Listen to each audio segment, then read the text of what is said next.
అది పరలోక రాజ్యం. పరలోక రాజ్యం అంటే సంఘాన్ని గురించే చెప్తున్నాడు. సంఘంలో ఉండేవారు వారికి ఇచ్చిన తలాంతులో నమ్మదగిన వారుగా ఉండాలి.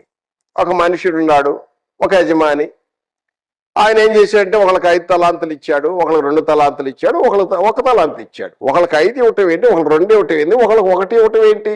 ఏమైనా పక్షపాతం ఉందా? లేదు. ఎందుకంటే అక్కడ రాయబడింది వారి వారి సామర్థ్యం చొప్పున ఇచ్చాడు. ఎంత చేయగలుగుతావు అంతే ఇచ్చాడు. భారం ఏం పెట్టలేదు. ఆయన వెళ్ళాడు, దూరం వెళ్ళాడు. మళ్ళీ తర్వాత తిరిగి వచ్చేలోపు ఏం చేశాడు? 5 తలాంతులు వాడు ఏం చేశాడంటే 5 తలాంతులతో వ్యాపారం చేసి బిజినెస్ చేసి 5 తలాంతులు ఇచ్చాడు. మళ్ళీ ఇంకొక 5 తలాంతులు సంపాదించాడు. యజమానుడు వచ్చి అడిగాడు, తిరిగి వచ్చి అడిగాడు, ఏది నీ లెక్క ఏంటి? నీకు 5 తలాంతులు ఇచ్చాను కదా, నీ లెక్క చెప్పు అన్నాడు. అయ్యా, నువ్వు నాకు 5 తలాంతులు ఇచ్చావు. ఈ 5 తలాంతులతో నేను వ్యాపారం చేసి మళ్ళీ 5 తలాంతులు 10 తలాంతులైనాయి.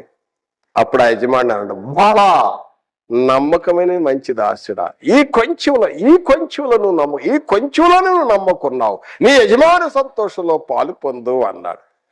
మళ్ళా 2వ అతని వ్యక్తిని పిలిచాడు, నీ లెక్క చెప్పాయా అన్నాడు.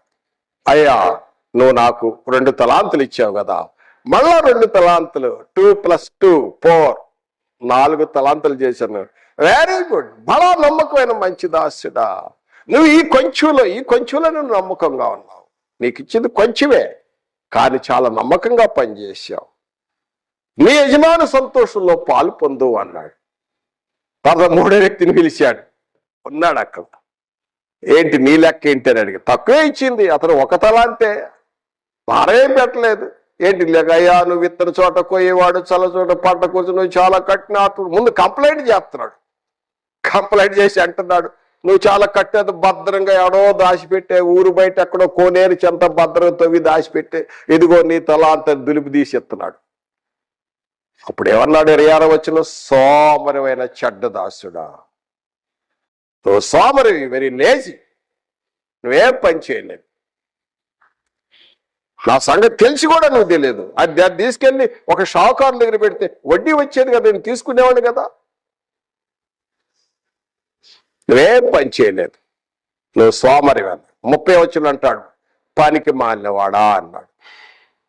అన్ఫ్రూట్ఫుల్ మ్యాన్, పనికి మాలినవాడా, వీడిని తీసి బయటపడండి. వెలుపుట చీకటి ఏడుపు, నువ్వు పండ్లు కొరుకుంటా, అగ్ని ఆరదు, పురుగు చావదు, నిత్య నరకం ఉంటుందని చెప్పేసి బయటపడేయండి.